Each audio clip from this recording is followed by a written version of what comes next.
विद्यार्थियों की संख्या अगर क्लास में कम आती है या विद्यार्थी क्लास में बैठने में रुचि नहीं लेती, तो क्या विद्यार्थियों के सीखने की जो गति है, जो क्रिया है, वो अच्छी होगी कि खराब होगी? जैसे आप लोग सब आए हो क्लास में, आप लोग सुन रहे हो और हम जो कहना चाहते हैं उस पर ध्यान दीजिएगा।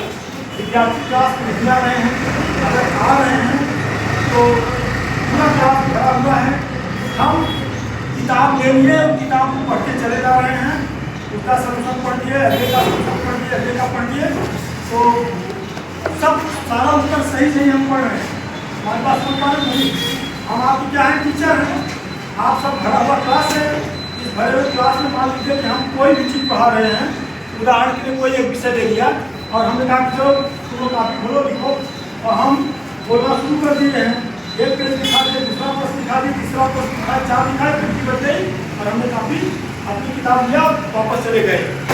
लेकिन जो चीज़ हम लिखा के गए हैं वो आपके सीखने में सहायक है कि नहीं है, अपने मन में रखिएगा। उससे आप सीख रहे हैं, उससे आप सीख रहे हैं ना, क्या तरीका अच्छा है या वो तरीका अच्छा होगा जिसमें कि हम आपको सांस लेकर के पढ़ाई करें। आपको सांस लेने का मतलब समझ रहे हैं? जैसे हम कहते हैं कि अगर चीनी को पानी में डाल दिया जाए, नमक को पानी में डाल दिया जाए तो नमक नहीं खुलेगा। एक गिलास हो गई,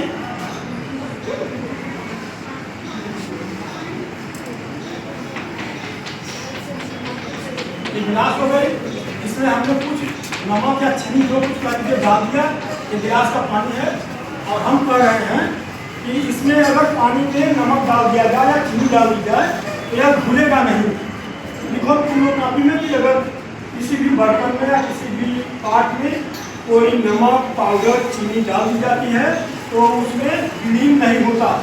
आप लोग लिख लिए और फिर हमने दूसरा प्रश्न लिखा कि कोई वस्तु जब किसी दीवार से टकराती है उसमें कोई प्रतिक्रिया नहीं होती, आपने लिख लिया। फिर मैंने कहा कि गुरुत्वाकर्षण का सिद्धांत 10 फुट से ऊपर नहीं चल सकता, उसको भी लिख लिया। तो इससे सीखने की क्रिया में वृद्धि हुई कि नहीं हुई? होगी ना, कुछ होगी, चाहे गलत ही होगी, होगी ना। आपने लिखा पढ़ लिया लेकिन आपका इंटरेस्ट कुछ जगह होगा उसमें नहीं। अगर मैं कहूँ आपकी भी बराबर की भागीदारी हो पढ़ाने में, मैं तो पढ़ा रहा हूँ, आप भी भागीदारी करिए। मैं कह रहा हूँ इसमें अगर हम चीनी डाल रहे हैं तो चीनी घुलेगी नहीं, तो हमारे एक विद्यार्थी ने कहा कि नहीं सर चीनी जो है वो गिरेगा, घुल जाएगी और आप गिलास के पानी को हम ला करके रख देते हैं। हमारा एक विद्यार्थी कहता कि देखिए पानी को गिलास देता है, फंक्शन करा देता है, खा देखिए। जितना इंटरेस्ट मैं लिया उतना इंटरेस्ट किसने लिया? विद्यार्थी ने लिया।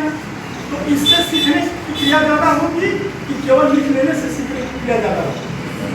दूसरे वाले सोचिए, इससे आप लोग सहमत हैं?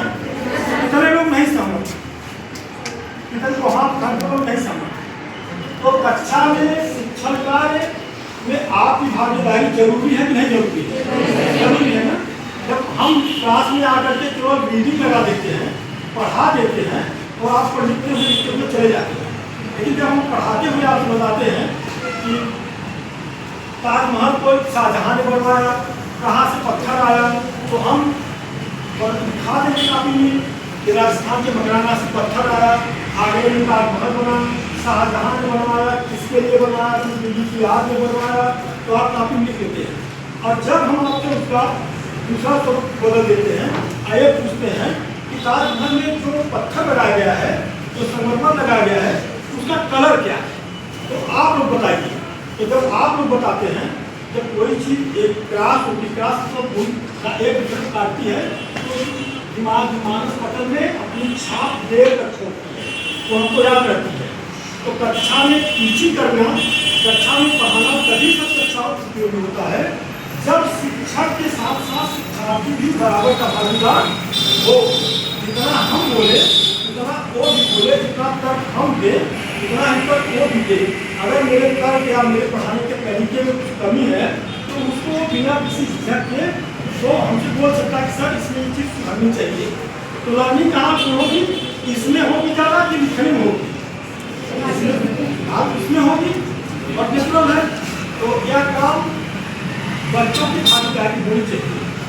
आप क्लास में आते हैं, क्लास में आकर के बैठ जाते हैं, तो क्लास में आने से पूर्व क्लास में हम आए, हम मतलब टीचर आए और विद्यार्थी आए, तो पहले कौन आएगा? विद्यार्थी आएंगे, बाद में कौन आएगा? टीचर आएगा। तो विद्यार्थियों को क्या चाहिए कि क्लास का वातावरण जो है वो पढ़ने के लायक पहले प्रिपेयर करके तैयार करें। सब बच्चे बैठ गए, टीचर आ गए, टीचर आने के बाद अपना गुड मॉर्निंग मीटिंग जो होना है हो गया, आप उन्होंने अच्छा सा भाषण दिया, सलाम प्लीज सलाम कर दिया, बोल दिया, बैठ गया। बैठने के बाद अब हम कठोर से सरल की ओर चलेंगे कि सरल से कठोर की ओर चलेंगे? टीचर को क्या चाहिए? सरल से कठिन की तरफ चलना चाहिए। अब हम खराटे अंग्रेजी बोले, हमारे ग्रामीण स्कूल के बच्चे हैं, नहीं समझ पाएंगे। हम अंग्रेजी कभी शुरू करेंगे, पहले हम बताएंगे ऑक्सीजन क्या है, ऑक्सीजन की डिफिनेशन हम पहले हिंदी में आपको बता दें, इसके बाद हम अंग्रेजी में करके दिखाते हैं। तो पहले हिंदी वाली बात को आप समझ ना जाएंगे, हिंदी ना सही, अब फिर तब हम उसको धीरे धीरे अंग्रेजी की तरफ ले चलेंगे। इसमें लर्निंग होगी, हमारे जिस छात्र को समझने में परेशानी होगी तो आप भी कुछ न कुछ समझ लेगा, क्योंकि हमने बड़ा सरल तरीके से बताने का प्रयास किया कि क्या चीज़ पहले हुई है और एक कठिन चीज बात। तो अब हम बिना बच्चे की अवधि को जाने, बिना बच्चे की